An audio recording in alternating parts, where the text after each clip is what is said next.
Good morning and welcome to Raise, the breakfast show for the Nigerian youth, where we confront real issues, ask bold questions, and reflect the heart of our society. Here on Raise Breakfast, we believe that every conversation should spark awareness, inspire action, and give voice to the voiceless. So whether we're talking education, wellness, social change, or governance, we keep it honest, relatable, and impactful. Today, we're diving into a troubling development from the University of Abuja, where over 200 fake admissions were recently uncovered, and parents paid large sums to secure placements for their children, only to find out those admissions weren't recognized by JAMB or the university itself. And it's a hard reminder that integrity is doing the right thing even when no one is watching, as author C.S. Lewis once said.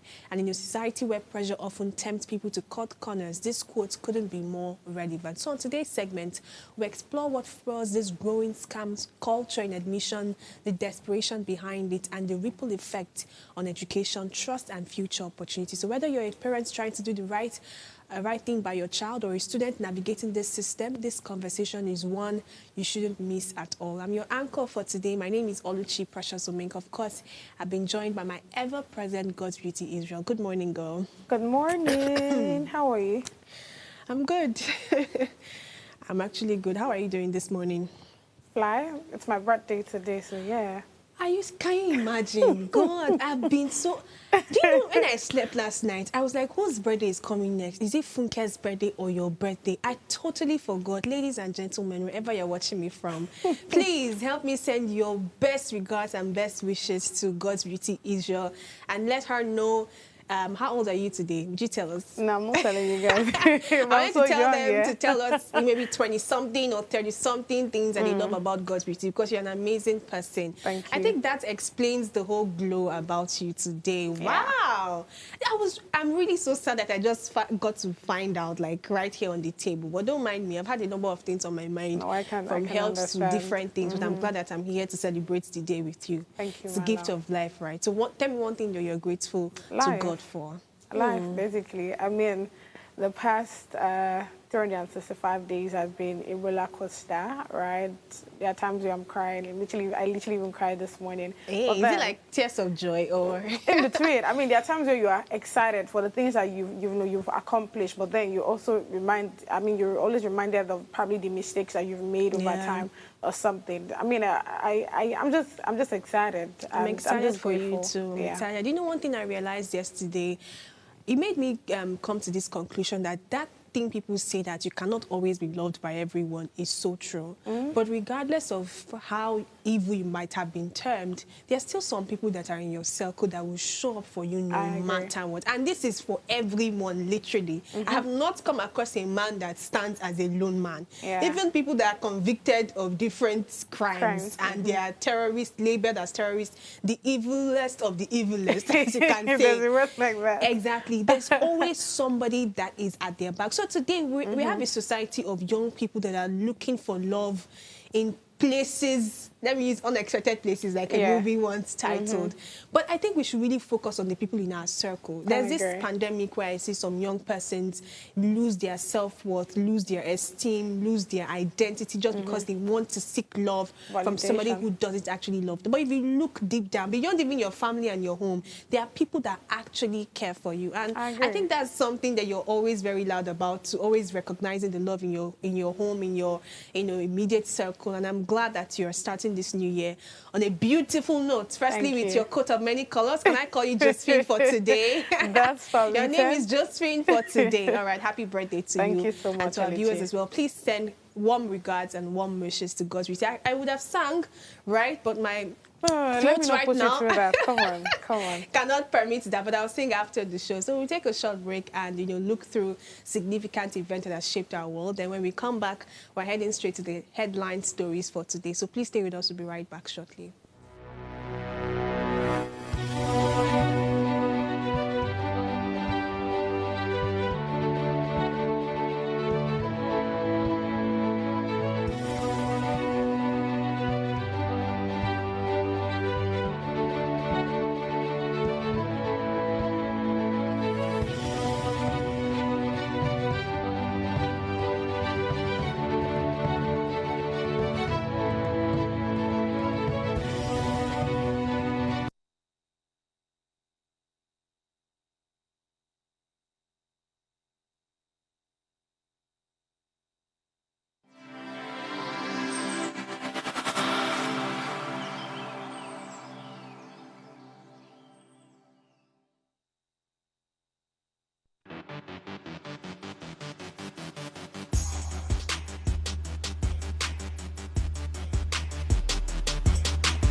Welcome back, beautiful people. What are your thoughts on these historical milestones? We'd love to hear your perspectives on this. Remember, you're the main ingredient in all of our conversations.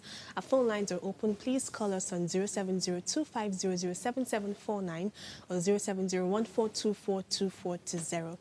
Right now, we're going to take a look at the papers for this morning. We have the Punch, the Guardian, and of course, the international papers. And our birthday girl is going to lead us on the international papers. Let's have it. Straight into the South China Morning Post. At the top left, we have the curbs on ex-EU, that's European Union lawmaker lifted. At the middle of that, we have China's open source AI progress hailed. Then at the right-hand side, we have working on a very fine line. Then beneath that, we have airports to pay a dividend for first time in a decade. Then dominating the headline, we have DSE stars praise power of AI and look to medical degrees. Then bottom of the newspaper, which is the last headline on the newspaper, has authorities will reserve the power to regulate ride-hailing fares. I think that this is the second time that particular headline is coming in. I mean, I think it was on the newspaper yesterday, but I still cannot get details of that. So we'll just have the conversation around the, the headline dominating the main headline, rather. So which is the Hong Kong's DSE stars praise power of AI, local medical degrees. So in details, we have here more than 55,000 candidates learned the results of their university entrance exam in Hong Kong on Wednesday, with many top performers saying that they had used AI to help with their studies. You can imagine. I mean, I feel like that's something that I don't find new, given that they themselves, they're the ones even bringing out the AI exactly. So continuation to that, we have at least 11 of the 16 star pupils in this year's Diploma of Secondary Education, that's the DSE, has opted to study medicine locally, while 3 plan to head to overseas university, and one is looking at a career in vet. I think that's a particular career that, when we talk about doctors and all, many people are more concerned about surgeons. We talked about dentists, right? I think a day before. So you don't find many people saying they want to be doctors for animals and all. So much here in Nigeria. But I just hope that we have things like that, though, because, you can see the progress they are having in their country because of the diversities they actually go for. Okay, a total of 55,489 candidates sat for the DSE exam this year, a 10% increase from the 50,591 last year. A record 16 students, 11 boys and 5 girls, from 14 secondary schools achieved perfect scores. This is really good news. Compared to the one we heard of 2 months ago, if I'm not mistaken, right, about the whole UTME and how everybody was, just shifting blame to them, to themselves. But look at the good news that we are having here. That last year was about 50,591, that candidates that actually sat for this. This year was 55,489, and a lot of them actually, just listen to it again. A record 16 students, 11 boys and 5 girls from 14 secondary schools altogether achieved perfect scores. I feel like it's really, really, good news from their end. And of course, they already told us how they were able to accomplish this with the aid of AI. I just hope that we get better here in Nigeria. But yeah, that's all I have for you in the South China Morning Post today. How our conversation this morning really centers on the educational system. Yeah. When I hear news about countries excelling in that industry or in that sector, to me, I don't see it as, oh, Nigeria, we are way behind. I rather see it as a mirror of what's possible for us, because I believe that we really have smart, I would have said smart pants, but let me use smart brains in our country here. I've heard stories of certain really bright students that even go outside of this country, our country, and they excel greatly. So this feat that China has shown, right, for their students, I think is very possible for us. And I just remember again that there used to be a time where certain institutions in Nigeria would send out educators or instructors, people in that system to go learn. Do you understand? Like, find out how things are done and come back to implement it. Because there's no point deceiving ourselves. We are not yet on that A-list country in that sense. But we can learn from these people. How are they making things work? How is their structure like in the educational system? What do they pay attention to? What are their priorities? What are their failures and mistakes? What are their strengths and weaknesses? How can we now, innovate to also have something that can work for us? So I don't know if that is very recurrent in our time now. I don't know, maybe we've relapsed, or maybe some other industries and sectors that focuses on it, like maybe the engineering sector or some other people that go to learn. But I think education should start making it a paramount thing where, like the summer coaching that is coming up in August now, in schools in Lagos and even in Nigeria, apart from just putting teachers to come and be teaching quantitative and verbal reasoning, and in fact everything that summer coaching scheme needs to be revived in some schools, because I feel like if students have 3 months or 2 months in that sense, to be at home, it has to be worthwhile beyond what I learned in 3 months I was in school. Something more innovative, something more intentional, towards learning. So I also think that it should be 2 ways, not just for the student, but for the teachers, because I think that we have a system that seems to stretch teachers beyond, because this is their little rest period. Do they have vacations as well? Do they have trainings, intentional trainings? So I think that even when we have, they need to come back to school for summer coaching, if we could also put some of these teachers to go for trainings, not just Nigerian kind of training, outside the country, pay for this training, pay for their trips. The government should select from public schools as well. Let them go and see how things are done and come back to implement it. And it's not far-fetched, because we've not gotten there. We've seen examples of people that have done great, and it won't be bad for us to copy in that sense, to innovate, as they will say. Because they already told us that innovation is basically copying and putting your own style to it, which is not an offense in today's world. But beautiful news there. Let me take you through the Nigerian stories. All right, the first one I will start with is The Guardian. The major headline reads, Buhari's farewell. Obi Atiku defend absence as Lukman flags shift in endorsement. Tinubu showers praises to lead Buhari's tribute at FEC meeting today. Atiku's PDP exit letter aimed at stealing spotlight from Buhari's death, says Keyamo. Shetima leads fidal prayers for former president in Daura. Chinese president sent condolence message to Tinubu. Above that, we see Anyuko's Obasanjo's differ on new constitution. Pardon me. Alleged 9.6 billion naira fraud, court acquits, discharges Fayose of money laundering.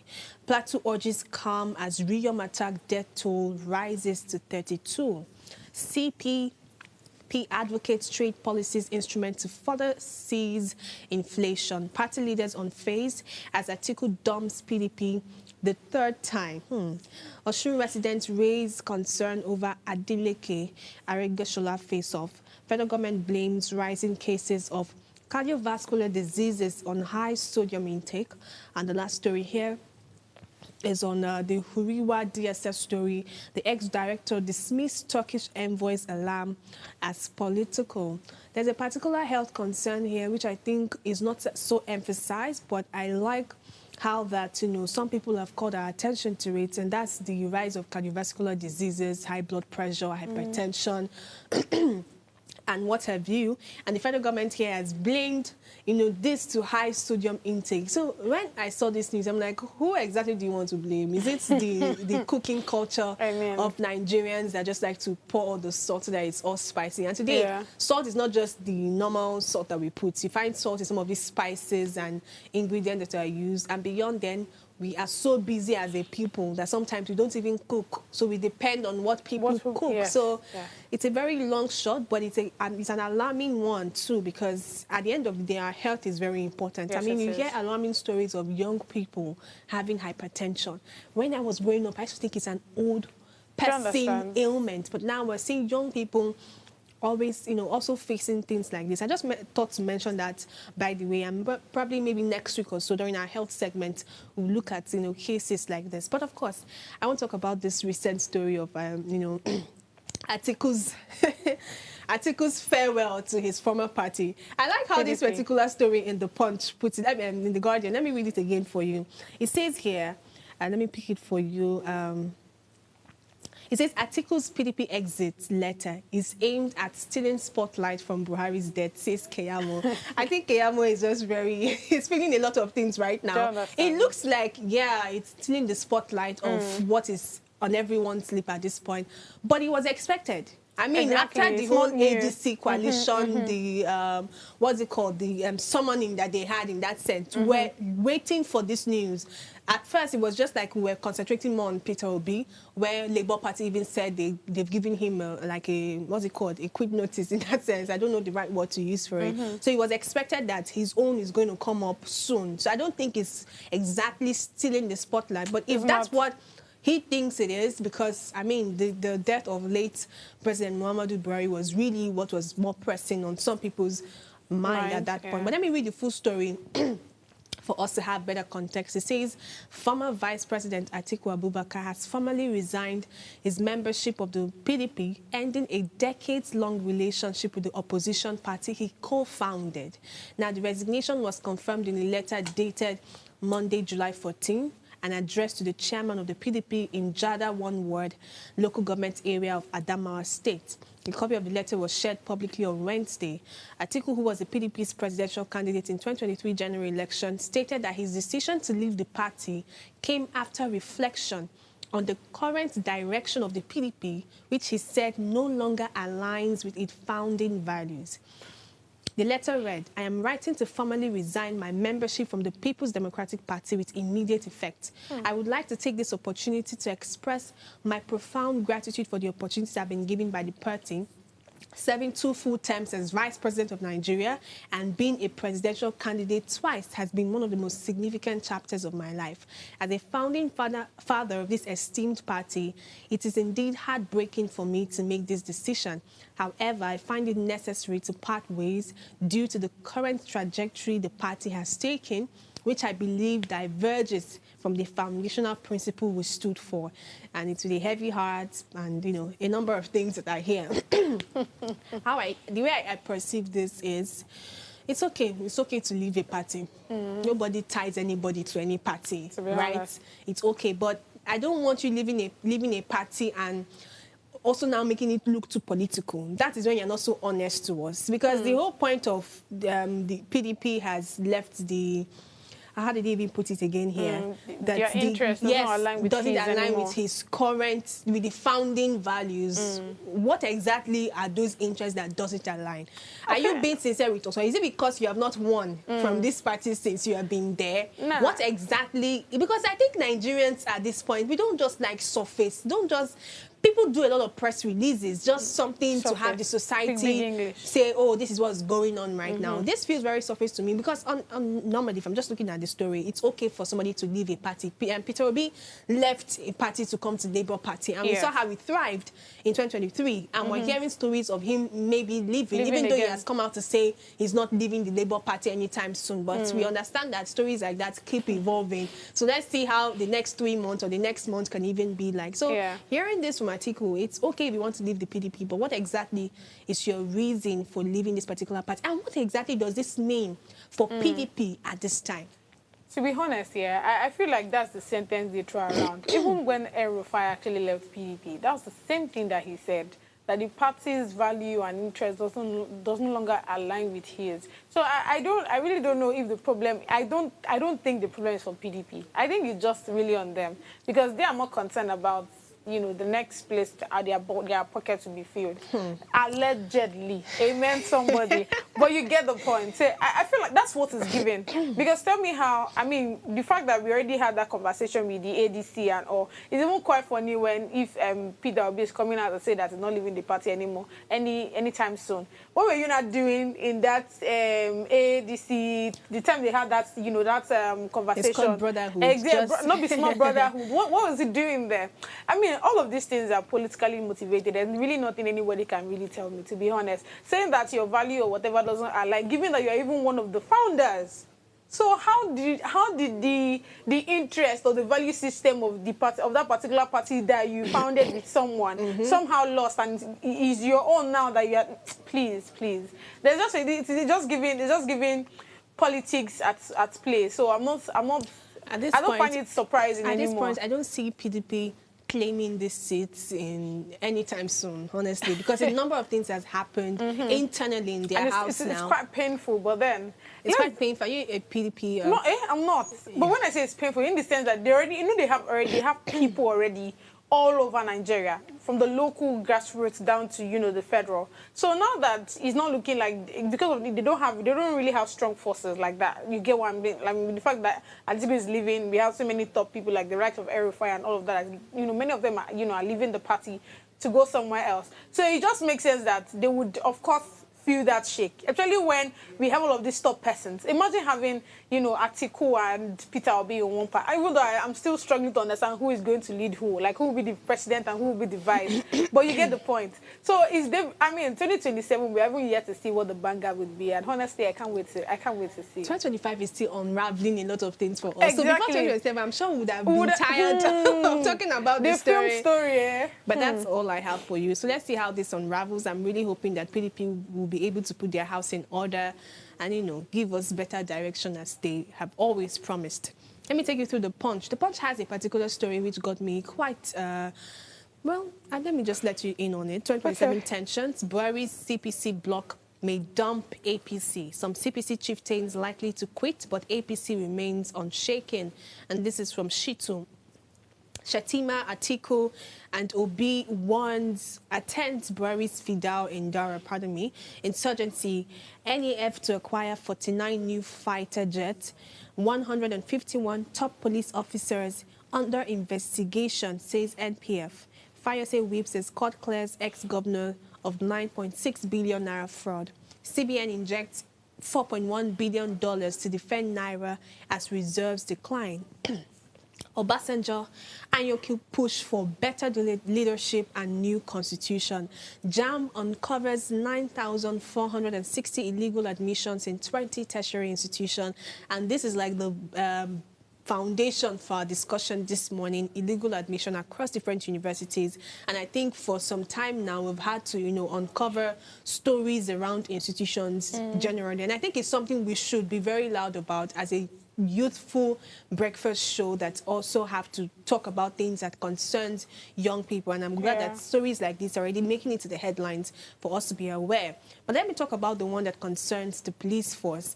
And that's the fact that 151 top police officers are under investigation. And this is from the Nigerian police force themselves. So it's more like an internal investigation that is going on. Yeah, it gives some sort of relief that, okay, if you're in your house and you have realized that there's something wrong in your house and you're taking the initiative to want to correct it, it makes sense. But how come that number seems to be a whole lot? And these are not just junior officers, senior officers. That means there could even be some junior officers that are also being investigated and everything. So the Nigerian Police Force has announced that 151 senior officers are currently facing the Force Disciplinary Committee over various allegations of misconduct and professional infractions. The disciplinary proceeding, which began on Monday, will run till July 25, on Friday 2025, at the IGP Smart Conference Hall, Force headquarters in Abuja.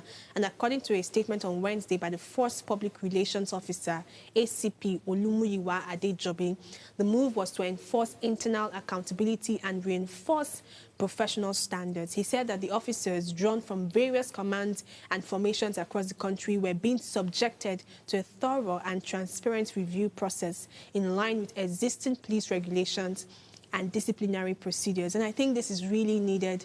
This is really needed so that Nigerians can become more confident with the people that are at the forefront of upholding law and order in this society. So we need to have more of this scrutiny, more of this these checks and balances, as we call it, in these places. And I think I want the one that goes beyond the internal audit in that sense. I want more external checks. Do you get it? I don't, because I thought we were able to even get it done with, because thinking about it, I don't even think it's something that we should just talk about and just keep it moving. Because it's quite alarming. People that are supposed to be upholding this law and order, ensuring that everything is going smoothly, are now the ones doing the worst, then where are we on security base? It's more like, you know, the person that is supposed to be safeguarding you and ensuring your safety is the one selling you out. That's exactly what it is. So I think it's quite alarming. And, you know, emphasis on ensuring that we have external parties on this one, so that way we're able to get justice that we actually need, bring people that needs to be,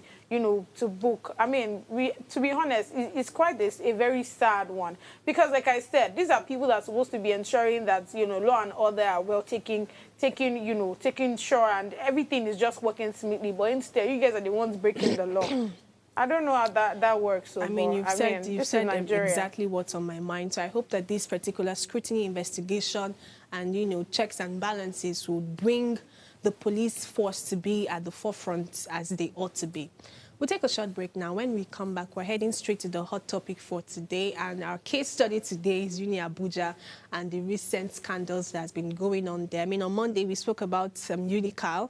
We've been speaking about a number of universities lately. And let's see what UNIABUJA has for us today. So please stay with us. We'll be right back soon.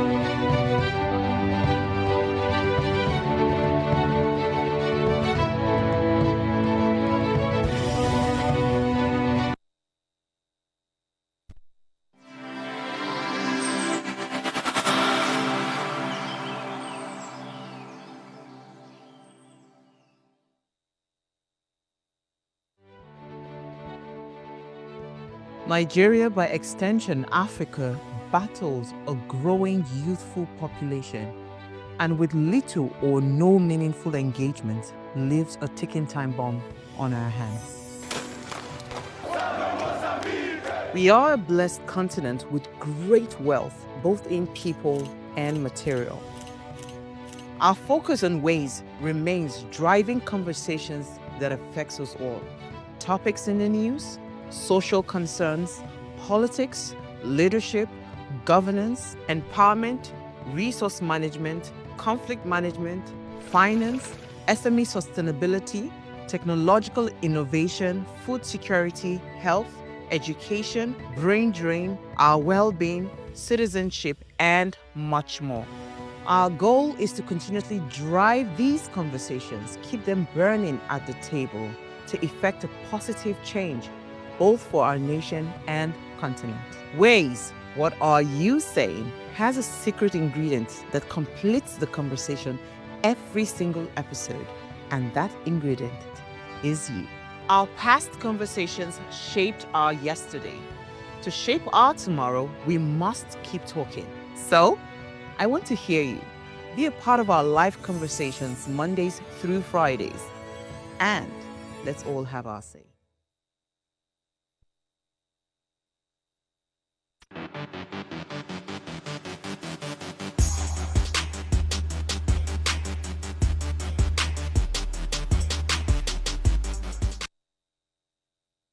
Welcome back. 200 fake admissions uncovered. UNIABUJA crackdown scams. Over 200 fake admissions have recently been uncovered at the University of Abuja, revealed by Acting Vice Chancellor Professor Manko during a media briefing on July 16, 2025. She warned that desperate parents and guardians misled by fraudsters paid for placement that JAMB and official UNIABUJA records do not recognize. The scandal not only threatens the university's reputation but also victimizes families and fuels shady syndicates profiting from educational insecurity. While this clampdown is part of her broader reforms such as digital student union elections, entrepreneur empowerment for over 12,000 students, and academic promotion stalled for years, Professor Manko insists parents follow the proper JAMB and university portals and wants victims to regularize their admission status promptly.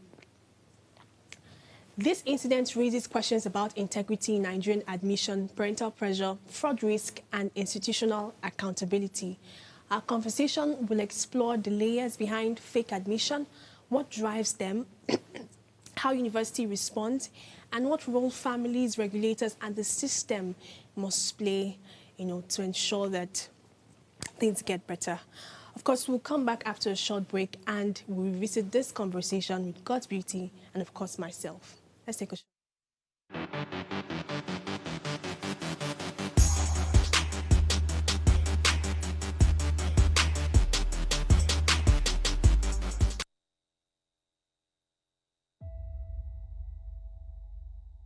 I describe myself as a polyhumanitarian, someone who believes politics should be rooted in love for country and empathy for its people. I'm thrilled to introduce to you Politics Uncensored, a show dedicated to tackling the political challenges that matter most to Nigerians. This is more than just a show. It's a space for honest, unfiltered conversations about the issues that shape our nation. From policy reforms to elections, leadership tussles to governance at all levels, and the overall political landscape in Nigeria. We will dive deep into how politics is impacting our everyday lives. So join me on this journey as we challenge the status quo, spark dialogue, and work together to build a brighter future for Nigeria. Let's make our voices heard and drive the change we deserve.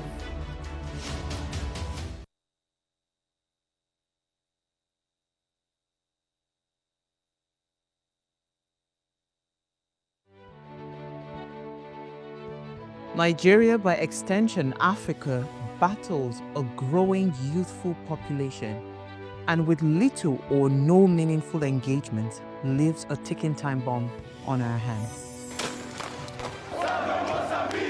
We are a blessed continent with great wealth, both in people and material. Our focus on ways remains driving conversations that affects us all. Topics in the news, social concerns, politics, leadership, governance, empowerment, resource management, conflict management, finance, SME sustainability, technological innovation, food security, health, education, brain drain, our well-being, citizenship, and much more. Our goal is to continuously drive these conversations, keep them burning at the table to effect a positive change both for our nation and continent. Ways, what are you saying, has a secret ingredient that completes the conversation every single episode, and that ingredient is you. Our past conversations shaped our yesterday. To shape our tomorrow, we must keep talking. So, I want to hear you. Be a part of our live conversations Mondays through Fridays. And let's all have our say.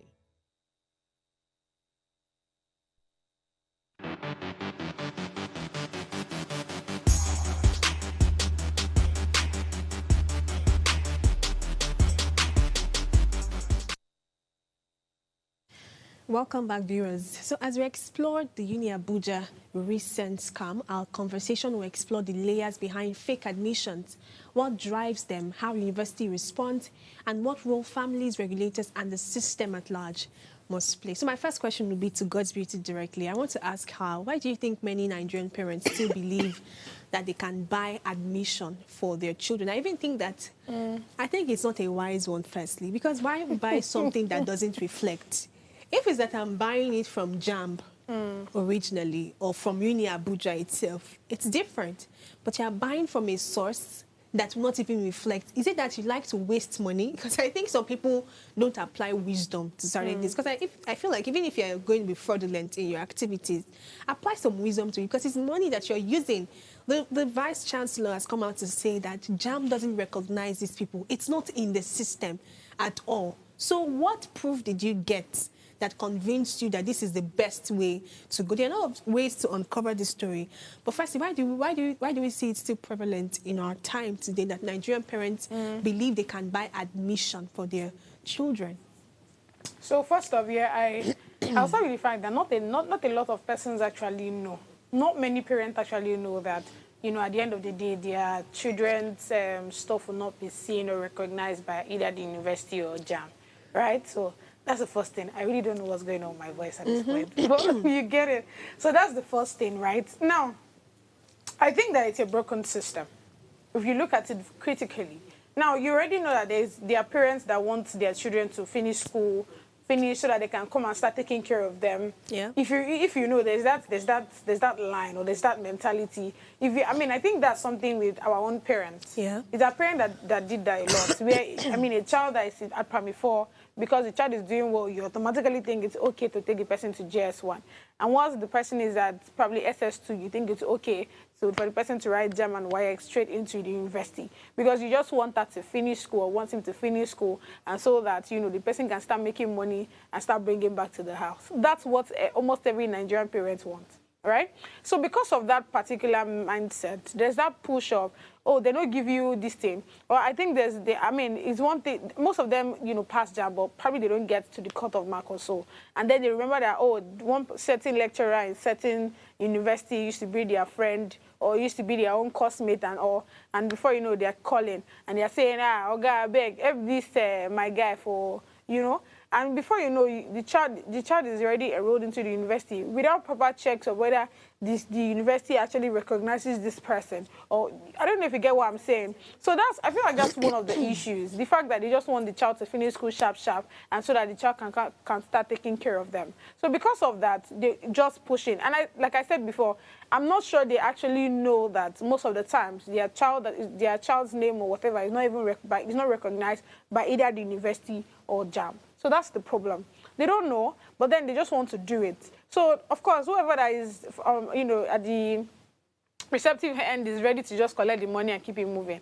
Or guy, go pay 2 million. I know wala now. We go pay 2 million, and that's what happens. So it's not even a new thing. Sometimes we also see parents that are already rich and all, they just want their children to go to school and come out. You know, so they took and start, like I already said that before. But then because of they know that probably their child cannot, of course, maybe intellectually now he cannot, you know, go to university on his own. That's where they bribe certain persons for the child to be there. So it's not a new news. It's something that has always happened over time. Like I said, it's not new really. I honestly agree with you at this point. I think, firstly, Nigerians have this connection culture thing that almost takes away our, we like call it ethical morals, or, you know, beliefs that we should have as a person or as a people. I remember sometimes somebody said that as a Nigerian, there are certain places that you must always have connection. And the person mentioned the police station. The person mentioned the hospital. Yeah. The person mentioned, I think they even mentioned church at some point. They mentioned airports, right, when you're going for different visa stuff. They mentioned where again? I think universities, different places, and it almost seems like, oh, are you trying to just tell us that there's nothing in this country that you cannot use transaction and get? It seems like we've been able to walk through it as a people. Why not continue it? Because before I look at some stories like this, I try to understand it from the very background of how society itself works. So it looks like UNIABUJA has painted to us a troubling concern that they have. Yeah. And this is just like a school that has been put out there to talk about something that is happening. But beyond UNIABUJA, many other universities also go through things like this. So I remember, you know, in some schools where some people do not get the cutoff mark, right? And they're not able to get into school. But then there's always one lecturer somewhere that, in fact, some universities, that's another thing now. Because when this particular vice-chancellor came out, there's a way schools will always come out to talk, and they exclude themselves very deliberately from how they could have even been somehow involved in what's going on. Because I know of some schools that give lecturers slots. Do you understand? I'm sure so some of them do it for hostel balloting and accommodation, but there are some top lecturers, top like officials in schools that have certain slots, whether it's for merit list or supplementary list or VC list. There are some people that get into some of those places. So when you're talking about, you know, because the vice chancellor came out to like almost like like be angry about it. Do you understand? Like, oh, the school is not involved. Are you really sure the school is not involved in all of this?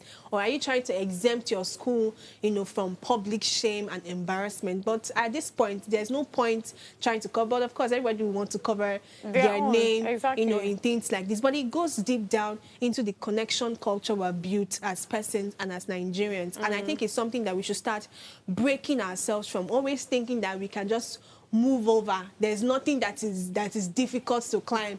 Sometimes you even go to some places and they will tell you we are closed. And it's of you to turn your back and go, you will say, how much? Everything has a price. That's the mindset. It's a very terrible mindset. And it's actually causing us much harm than we thought. We felt like, it can help us in tight corners. We have seen some people that probably actually use some of all of these advances to get some emergent, what's it called, an urgent help in that sense. Maybe there's some emergency they had to deal with, and using some corner they got in. But when we are talking about things like this now, we have seen that no, you can't apply it here. Generally, it should not be applied, because if you give humans, if you extend like a solution to something, or maybe like, is it even a solution? I don't even know how I'm speaking this morning. But if you extend things like that to them, they will always abuse it. Exactly. So there's the other point I'm looking at now is the desperation that comes with this whole admission thing. So I think, firstly, one of the persons that are at the forefront of being, how would I call it now, being saddened by not having a university degree before the students and the children is actually the parents. Yes. Exactly. It's actually the parents. So sometimes I even see these parents not as victims, but as accomplices, because you want to just have your child in the university. What's the whole force? Your child did not pass. He did not pass. You are, I don't want to say you're a failure, because you're not. You did not pass. Go and study and read. Or if you cannot get into some of these federal universities that have really, what's it called, rigid admission process, the next thing that you can do is what? Maybe you go to a polytechnic, or you take another course that they can admit you to, or you learn something in the interim. Today, I mean, a lot of opportunities that are available for us today, do you understand, to learn different things at different points in time. You can also lay hold on that. There's no do or die affair with this thing. So there's a desperation culture, there's a connection culture, and many things that have, somehow made parents see that, buying admission, exactly, it's possible. So there are many more things that we want to explore, but we'll take another very short break, and when we come back, we'll look at other areas to explore the school, the student themselves, and also the way forward for things like this. So please stay with us. We'll be right back.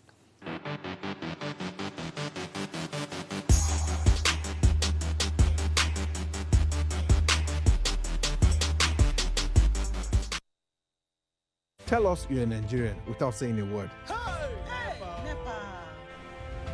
Energy security is one of the most pressing issues for many developing countries like Nigeria. And if there's going to be any meaningful progress, addressing our energy issues is non-negotiable. I need to see light for my house.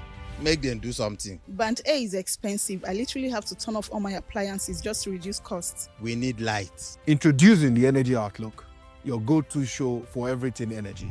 Every week, we'll bring you the latest insights, innovation, and in-depth analysis of Nigeria's energy sector. From policy discussions to regulatory insights, we'll analyze the key decisions influencing growth and sustainability in the energy sector. We'll bring you the human stories behind the headlines, giving you a personal perspective on the broader energy challenges. Join me every Friday at 6 p.m. for the Energy Outlook, your guide to the future of energy, where energy means business.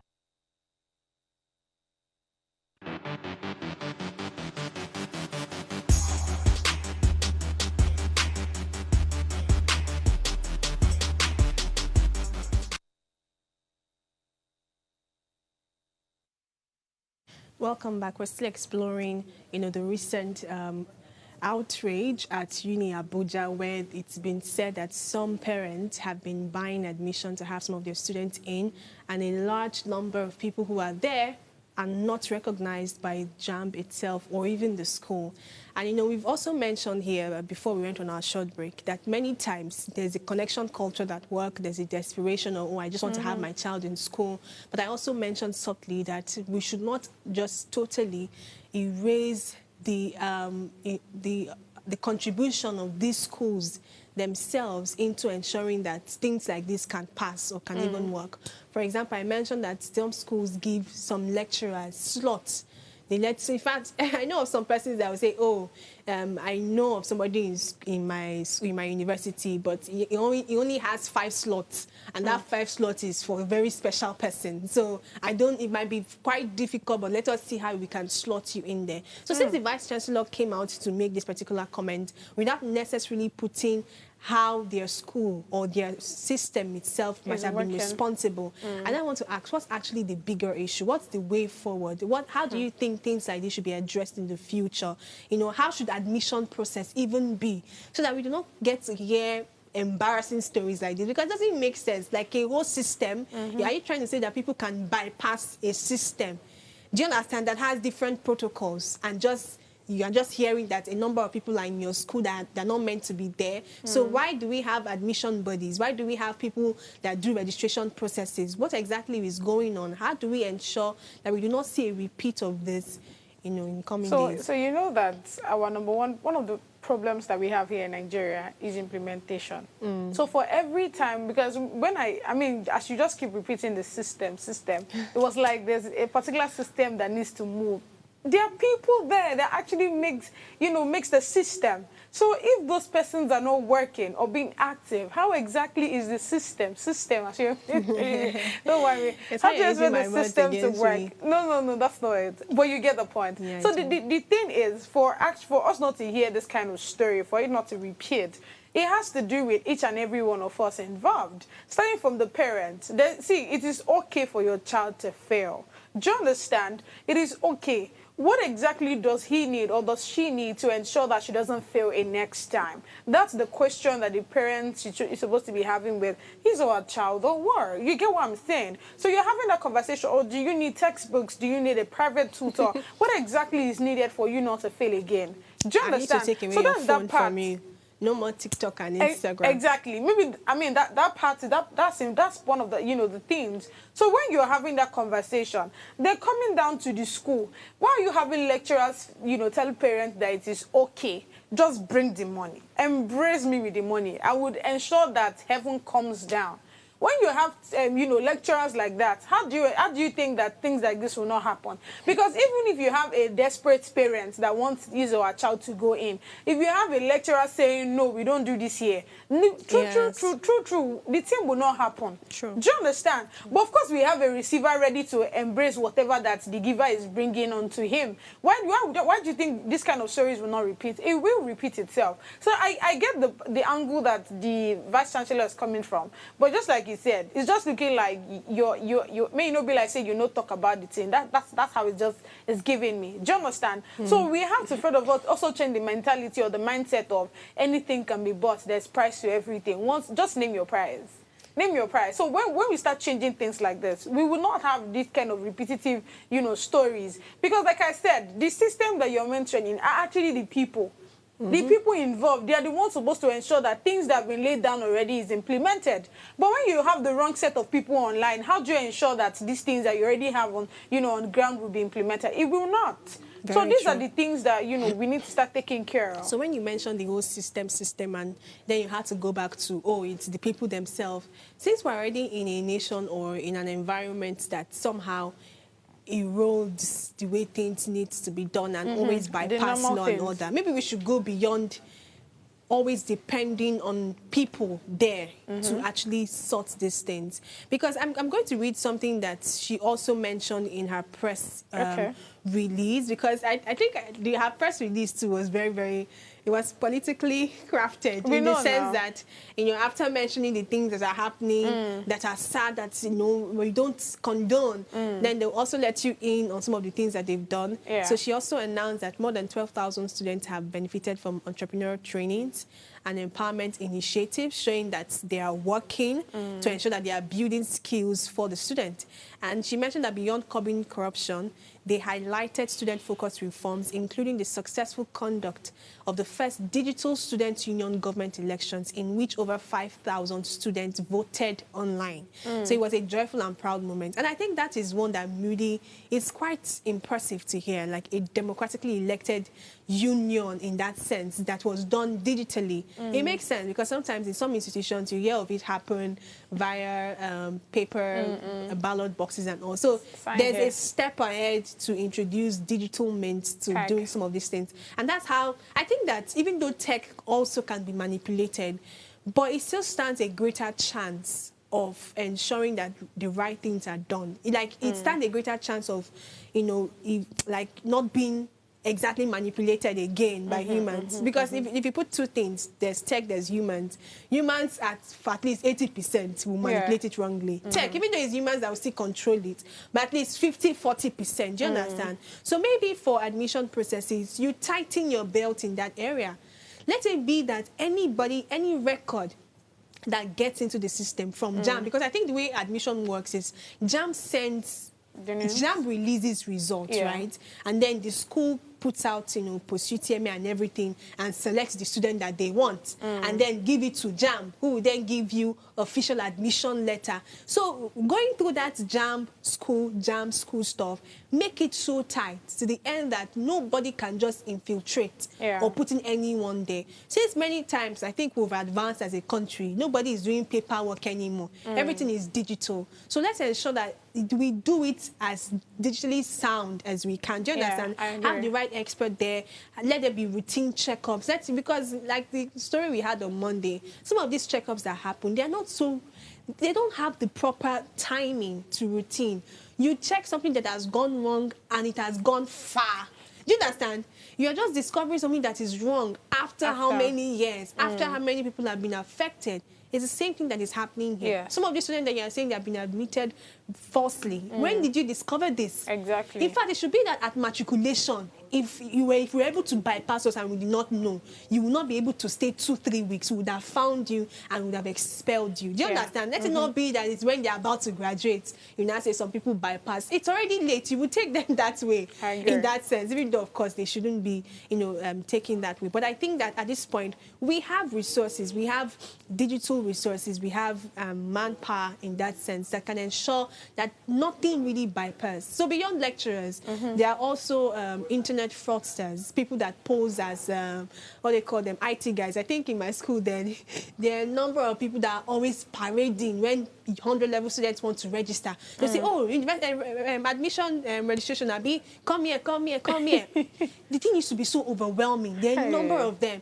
and you don't even know who you are meeting. Some of them can promise you that, oh, they gave you this course, I can give you this one instead. Just pay $750. And because you are desperate, you're in a new environment, you don't know what's going on, your parents just want you to be in school. They've heard that, oh, this school in UNIABUJA is the best in the country. Let's just put you there. So a lot of things needs to be checked. So as we wrap up the show, I want to even ask, what do you think can be done to the students themselves? Do you think that expulsion, forgiveness, or second chance is the option here as we begin to wrap up the show now? So I think expelling them is not a good form. I don't know. Again, it depends on how many... For people that did not deserve to be in the school. No, I know. So this is what I think can happen. Probably, since they already have a figure or an amount of, the people that got into the university forcefully, how about you set an exam for them? How about you bring them together? How about you set an exam for them? How about you... No, I think that can work. Set an exam for them. So the ones that pass remains in school. The ones that don't, they try their luck next year. I don't know. Set an exam for them is almost like condoning the fact that we So what do you think should happen? If they don't go to jail... If you don't go to jail, which is already... It's a criminal activity. I know, it's a criminal one. I think expulsion is just fine. It's beyond... I'm usually the sentimental one. But beyond sentiment here, the right thing to be done is you don't allow them stay again. They should be expelled. Regardless of the years that they've been in school. Now, that is for the school themselves to go and start thinking about, or for the student themselves. But regardless of the year, the school did not want to admit you because you did not meet a particular standard. That's why you're That's not even weird. there in the first instance. So the fact that you got in through some other means and the school probably didn't know and they've eventually found out, you should still face the consequences. Well, you know, there's also a bit of ignorance. Okay, ignorance of the law is not an Interesting. excuse. So All right, today's conversation has really opened up a number of things for us, and at the heart of every fake admission is a real story of pressure, desperation, and sometimes misplaced trust. But as we've seen today, shortcuts in education often come at a heavy cost. So whether you're a parent, a student, or part of the system, integrity must lead the way. The future of education in Nigeria depends on process we can trust, not transactions that we can hide. Let's keep asking questions, demanding transparency, and protecting the dreams of our youth the right way.